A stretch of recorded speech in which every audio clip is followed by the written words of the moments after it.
करीब 15 बरस पहले अमेरिका का एक बड़ा बैंक लेहमैन ब्रदर्स डूब गया था।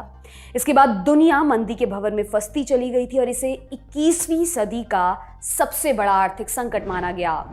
2008 में आई इस आर्थिक मंदी का दर्द भी दुनिया भर के ज्यादातर देशों ने कई सालों तक झेला, क्योंकि ये मंदी लाखों लोगों की नौकरियां लील गई थी।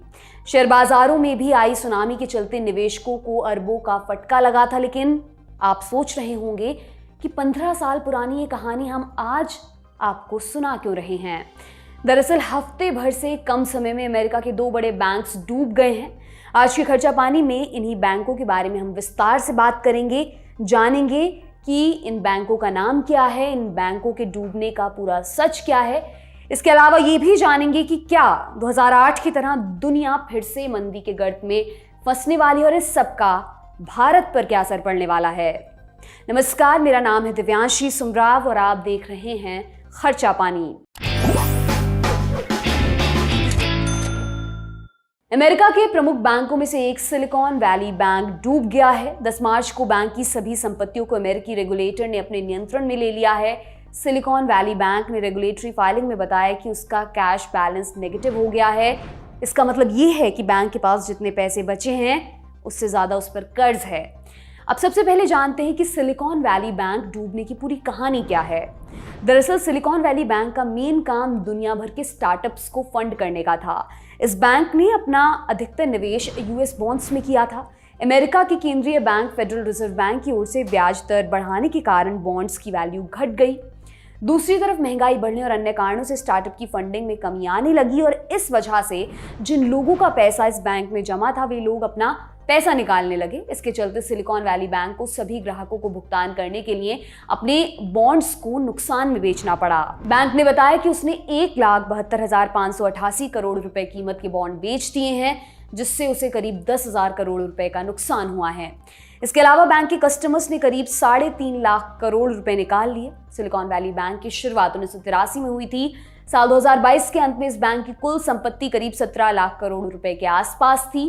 अमेरिका के कई स्टार्टअप्स इसी बैंक में अपना पैसा रखा करते थे। सिलिकॉन वैली बैंक आखिर डूबा क्यों? आइए एक्सपर्ट से इस बारे में समझते हैं। देखिए, सिलिकॉन वैली बैंक के डूबने की जो असली कहानी है वो एसेट लायबिलिटी मिसमैच है, जिसे फाइनेंशियल्स में कहते हैं। मतलब आपके पास जो डिपॉजिट्स हैं बैंक के पास, उसको जो उन्होंने निवेश किया है और जो उनका जो देनदारी है बाजार में, उसके बीच में अगर मिसमैच होता है तब बैंक को लिक्विडिटी क्राइसिस होती है। अब ये पूरा मामला कब सामने आया? क्योंकि इंटरेस्ट रेट काफी बढ़ते जा रहे थे, क्योंकि रिसेशनरी इन्वायरमेंट है, इन्फ्लेशन बढ़े हुए हैं और फेड जो है वो लगातार बहुत ही एग्रेसिवली रेट बढ़ाए जा रही है।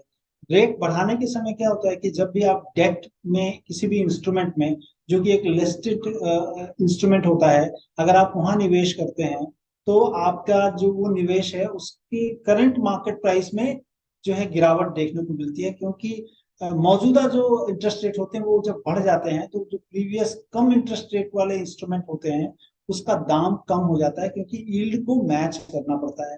अब इसके कारण क्या हुआ कि जो वहाँ के सिलिकॉन वैली बैंक है उसमें उसके जो निवेशक थे वो काफी चिंतित थे कि ये बैंक में कहीं प्रॉब्लम तो नहीं होगी।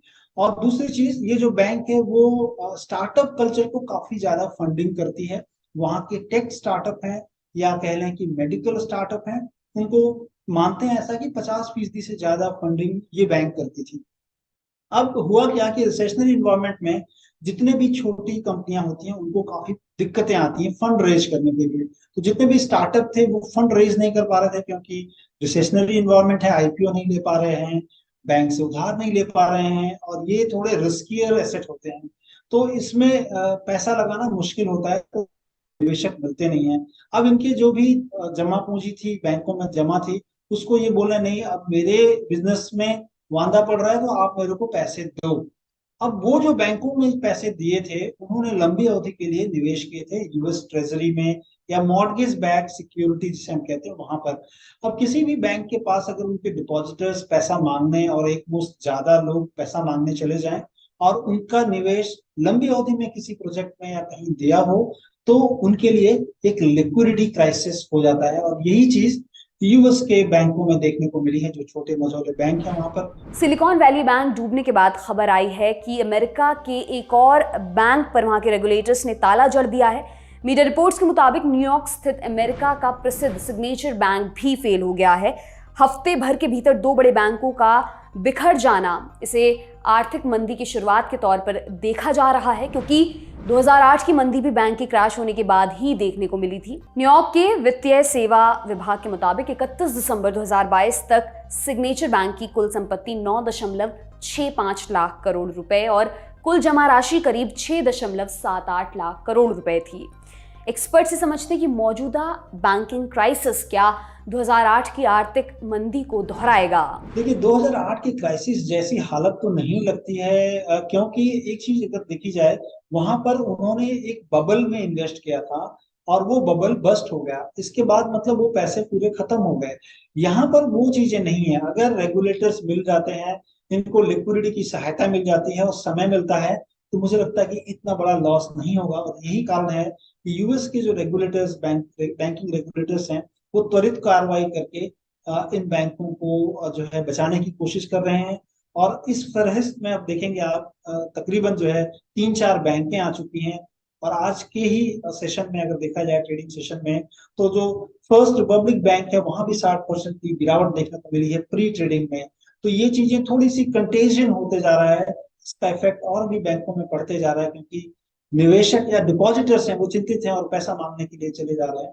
तो ये थोड़ा जो है, जो कमजोर कड़ी है कहते हैं, उधर की तरफ जो है ज्यादा मेहम हो सकता है। अब सवाल ये उठ रहा है कि अमेरिका में एक के बाद एक बैंकों के डूबने का भारत पर क्या असर होगा।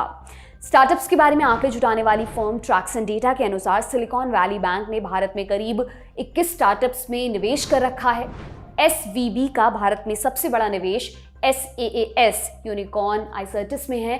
यह कंपनी सिलिकॉन वैली बैंक से पिछले साल करीब 1233 करोड़ की पूंजी जुटाने में सफल रही थी। इसके अलावा Bluestone, Paytm, 197 communication, Paytm mall समेत कई कंपनियों में भी सिलिकॉन वैली बैंक का निवेश है। इसके अलावा अमेरिकी बैंकिंग संकट का असर भारतीय शेयर बाजार पर भी देखने को मिला है। बैंक ऑफ बड़ौदा की चीफ इकोनॉमिस्ट मदन सबनवीस ने न्यूज वेबसाइट मनी कंट्रोल से कहा, इसका हमारे बैंकिंग सेक्टर पर असर पड़ने की संभावना नहीं है। ऐसा इसलिए है क्योंकि हमारा बैंकिंग सिस्टम बहुत बड़ा है।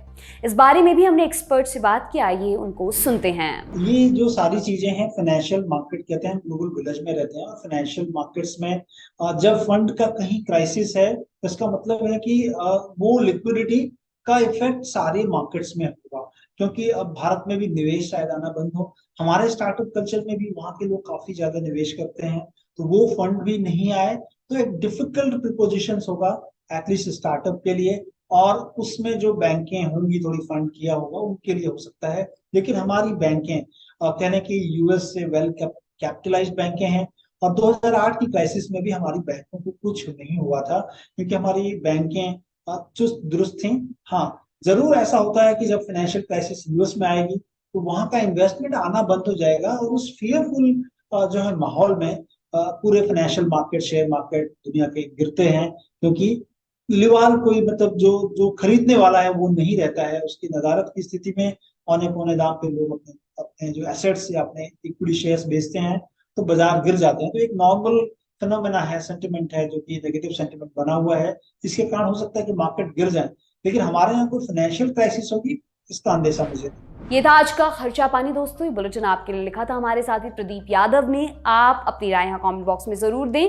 अगले एपिसोड तक अपना खूब ख्याल रखें। बहुत शुक्रिया। सिर्फ 59 रुपए महीने में पाइए YouTube पर LT प्रीमियम। किसी भी प्लेटफॉर्म से 3 दिन पहले देखिए हमारे प्रीमियम प्रोग्राम जैसे guest in the news room, किताब वाला आदि।